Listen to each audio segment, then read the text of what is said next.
নমস্কাৰ আপোনালোক সকলোকে পুনৰবাৰ স্বাগতম জনাইছো মই মজিদ বন্ধুসকল পলকতে চামক আজি 9টা গুৰুত্বপূৰ্ণ খবৰ প্ৰথমটো খবৰ ৰেচন কাৰ্ডক লৈ ডাঙৰ ঘোষণা মুখ্যমন্ত্ৰী হিমন্ত বিশ্ব শৰ্মাৰ ৰাজ্যৰ মধ্যবিত্ত পৰিয়ালো পাব ৰেচন কাৰ্ড অহা জানুৱাৰী মাহত ৰাজ্যৰ লাখ লাখ পৰিয়ালক নতুনকৈ ৰেচন কাৰ্ড দিব হিমন্ত বিশ্ব শৰ্মাৰ চৰকাৰে ৰেচন কাৰ্ডক লৈ মুখ্যমন্ত্ৰী হিমন্ত বিশ্ব শৰ্মাৰ ডাঙৰ ঘোষণা মধ্যবিত্ত পৰিয়ালো পাব ৰেচন কাৰ্ড 12 জানুৱাৰীৰ পৰা আৰু নতুনকৈ 12 লাখ লোকক দিয়া হ'ব ৰেচন কাৰ্ড এই পৰিকল্পনা হাতত লৈছে চৰকাৰে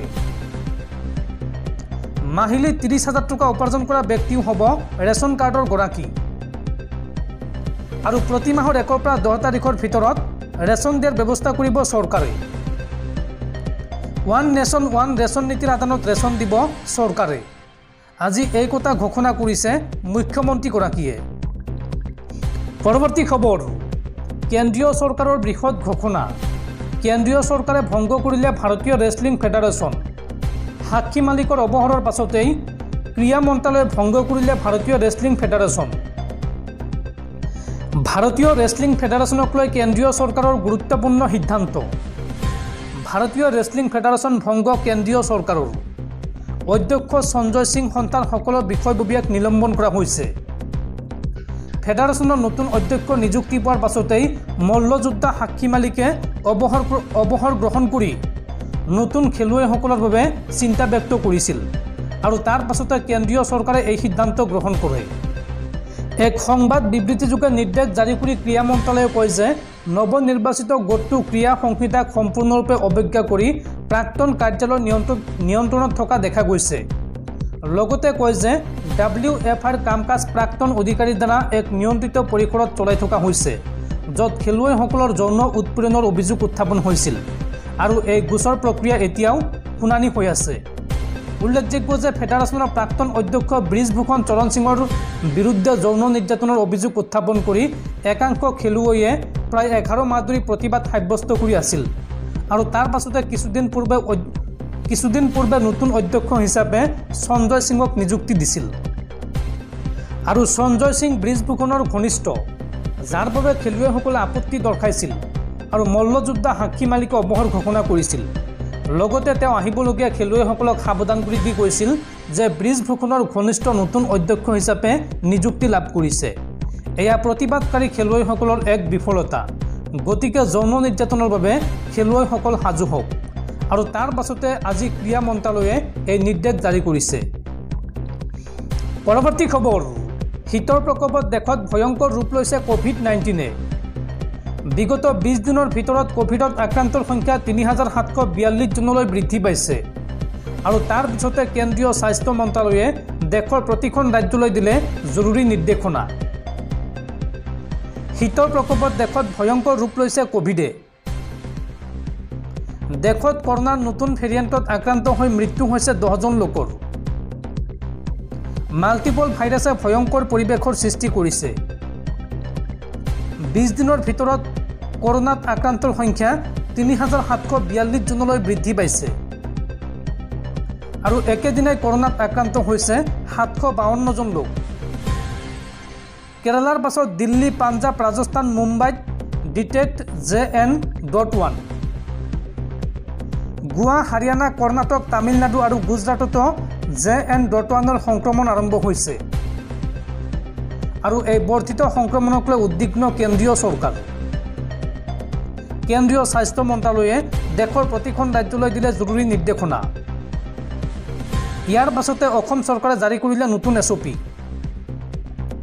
প্ৰতিখন হাস্পতালত পৰ্যাপ্ত কিট মজুত ৰখাৰ আহ্বান জনোৱা হৈছে আৰু যিকোনো পৰিস্থিতিৰ সৈতে মোকাবিলা কৰিবলৈ সাজু হৈছে স্বাস্থ্য বিভাগ ফেব্ৰুৱাৰী মাহলৈকে অধিক জটিল হ'ব পাৰে কোভিড পৰিস্থিতি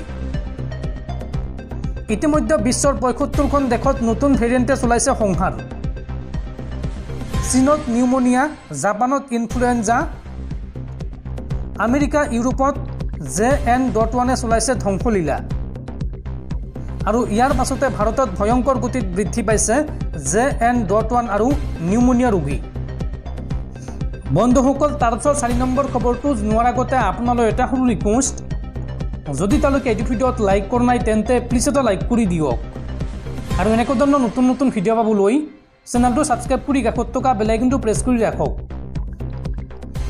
পৰৱৰ্তী খবৰ, সাৱধান, এতিয়াৰ পৰা সুৰাপান কৰি গাড়ী চলালেই নাম প্ৰকাশ কৰিব চৰকাৰে। তাৰ পিছদিনাই বাতৰি কাকতৰ পৃষ্ঠাত ওলাব আপোনাৰ নাম, লগতে যাব লাগিব জেললৈ আৰু ভৰিব লাগিব বৃহৎ পৰিমাণৰ জৰিমনা। এই বৃহৎ সিদ্ধান্ত গ্ৰহণ কৰিছে চৰকাৰে। এতিয়াৰ পৰা সুৰাপান কৰি গাড়ী চলালেই নাম প্ৰকাশ কৰিব চৰকাৰে। তাৰ পিছদিনাই বাতৰি কাকতৰ পৃষ্ঠাত ওলাব আপোনাৰ নাম। হাৰি নাযাব ড্ৰিংক এণ্ড ড্ৰাইভৰ লগত জড়িত পুৰুষ মহিলা, লগতে আপুনি ভৰিব লাগিব 10,000 টকাৰ জৰিমনা। সুৰাপান কৰি গাড়ী চলালেই আপুনি যাব লাগিব জেললৈ। দুৰ্ঘটনা ৰোধৰ ক্ষেত্ৰত ৰাজ্যৰ ৰাজপথত চলিব অভিযান। সুৰাপান লৈ এই কঠোৰ সকিয়নি মন্ত্ৰী পৰিমল শুক্লবৈদ্যৰ। বনভোজৰ পৰা উভতাৰ পথত ব্ৰেড এনালাইজাৰ লৈ ৰৈ থাকিব আৰক্ষী আৰু যদি আপুনি সুৰাপান কৰি গাড়ী চলায় তেন্তে তাৰ পিছদিনাই আপোনাৰ নাম বাতৰি কাকতত ওলাব, লগতে আপোনাৰ জেল হ'ব আৰু 10,000 টকাৰ জৰিমনা ভৰিব লাগিব। পৰৱৰ্তী খবৰ, 2024 লোকসভা নিৰ্বাচনত বিজেপিৰ মিছন 350। বিজেপিক 50% ভোট লাভৰ লক্ষ্য থিৰাং কৰাৰ নিৰ্দেশ প্ৰধানমন্ত্ৰী মোদীৰ। লোকসভা নিৰ্বাচনৰ বাবে বিজেপিক লক্ষ্য বান্ধি দিলে প্ৰধানমন্ত্ৰী মোদীয়ে। 2024 বিজেপিক 50% ভোট লাভৰ লক্ষ্য থিৰাং কৰাৰ নিৰ্দেশ প্ৰধানমন্ত্ৰী মোদীৰ।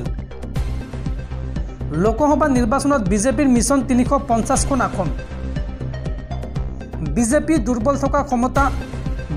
দুৰ্বল ক্ষমতা থকা 160টা সমষ্টিৰ বাবে বিশেষ ৰণকৌশল প্ৰস্তুত কৰিছে বিজেপি দলে। বিশেষ মিছনৰ জৰিয়তে কাম কৰাৰ নিৰ্দেশ বিজেপিৰ নেতা আৰু কাৰ্যকৰ্তাক। কৃষক, দুখীয়া, যুৱ প্ৰজন্মৰ মন জয়ৰ নিৰ্দেশ বিজেপিৰ নেতা কৰ্মকৰ্তাক। 2024 বিজয় নিশ্চিত কৰিবলৈ দিল্লীত বিজেপি নেতাৰ সৈতে ৰুদ্ধদ্বাৰ বৈঠক প্ৰধানমন্ত্ৰী মোদীৰ। উল্লেখযোগ্য যে 2019 লোকসভা নিৰ্বাচনত 37% ভোট লাভেৰে জয়ী হৈছিল বিজেপি দল। 2019 303খন আসন লাভেৰে দিল্লীত চৰকাৰ গঠন কৰিছিল বিজেপিয়ে আৰু এইবাৰ বিজেপি নেতাক 350খন আসন দখলৰ টাৰ্গেট বান্ধি দিলে প্ৰধানমন্ত্ৰী মোদীয়ে। পৰৱৰ্তী খবৰ, শদিয়াৰ এনকাউণ্টাৰক লৈ মুখ্যমন্ত্ৰী হিমন্ত বিশ্ব শৰ্মাৰ প্ৰতিক্ৰিয়া। মুখ্যমন্ত্ৰীয়ে এই সন্দৰ্ভত কয় যে আলফা স্বাধীনৰ এনকাউণ্টাৰ সঁচা নে মিছা সেয়া ন্যায়িক তদন্তত ওলাব। সাক্ষী দিবলৈ আলফা আহে নে নাই সেয়াহে ডাঙৰ কথা। পৰেশ বৰুৱা ওলাই আহিলেই সকলো সমস্যাৰ সমাধান হ'ব। এই মন্তব্য মুখ্যমন্ত্ৰী হিমন্ত বিশ্ব শৰ্মাৰ। পৰৱৰ্তী খবৰ, দেশৰ লাখ লাখ জনতালৈ ভাল খবৰ। কেন্দ্ৰীয় চৰকাৰে লৈ আহিছে অভিলাষী আঁচনি। দেশৰ প্ৰতিজন নাগৰিকক 5 লাখৰ পৰা 10 লাখকৈ টকা দিব কেন্দ্ৰীয় চৰকাৰে। আপুনি কেনেকৈ এই ধন লাভ কৰিব আৰু কেনেকৈ আবেদন কৰিব চাওঁ আহক। দেশৰ লাখ লাখ জনসাধাৰণৰ বাবে ভাল খবৰ। আত্মনিয়োগ বা ব্যৱসায় আৰম্ভ কৰিবলৈ চৰকাৰে দিব ধন। 50,000ৰ পৰা আৰম্ভ কৰি 10 লাখ টকা পৰ্যন্ত লাভ কৰিব আপুনি। যুৱক যুৱতীসকলৰ উদ্যোগীকৰণৰ বাবে চৰকাৰে দিব এই সুবিধা। আজিয়াই কৰক এই আঁচনিত আবেদন। আপোনাৰ হাতত থকা মোবাইল ফোনটোৰেই আপুনি কৰিব পাৰিব আবেদন। কি কি নথি পত্ৰ লাগিব আবেদন কৰিবলৈ আৰু কিদৰে আবেদন কৰিব চাওঁ আহক। বিনা গেৰাণ্টিত চৰকাৰে আপোনাক দিব 50,000ৰ পৰা 10 লাখ টকা পৰ্যন্ত। 3টা পৰ্যায়ত কেন্দ্ৰীয় চৰকাৰে আগবঢ়াব এই ধন।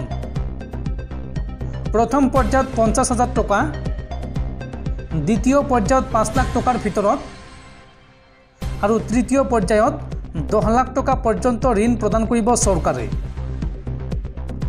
আপোনাৰ সমীপৰ বিত্তীয় প্ৰতিষ্ঠানলৈ যাওক আৰু আজিয়েই কৰক আবেদন।